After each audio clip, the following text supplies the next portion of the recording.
Hello everyone. क्या आप जानते हैं 15 अगस्त एंड 26 जनवरी के बीच में डिफरेंस क्या है? Let me help you.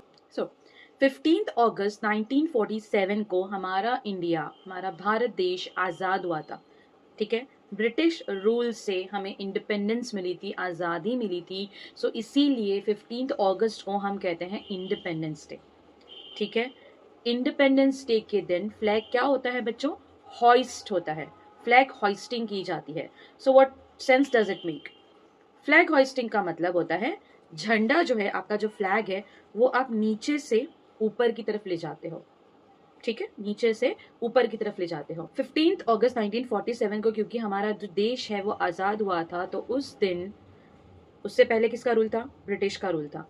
तो ब्रिटिश का जो फ्लैग है वो क्या किया गया? नीचे की तरफ लाया गया, और इंडिया का जो फ्लैग है वो ऊपर की तरफ ले जाया गया।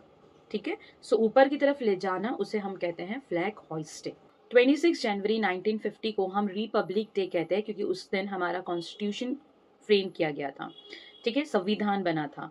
So on that day, because हम लोग ऑलरेडी क्या हो चुके हैं, 1947 में आज़ाद हो चुके हैं, तो 1950 में क्या होता है, फ्लैग जो है वो ऑलरेडी क्या हो चुका है, हॉइस्ट हो चुका है। राइट, जो बंधा हुआ फ्लैग है उसको खोलेंगे, स्प्रेड करेंगे और उसको लहराएंगे, तो उसको हम कहते हैं अनफर्ल करना, unfurling. Understood? So this is the main difference between flag hoisting and flag unfurling. तो होप आपको ये डिफरेंस समझ में आ गया होगा। सो आप सबको मेरी तरफ से हैप्पी इंडिपेंडेंस डे।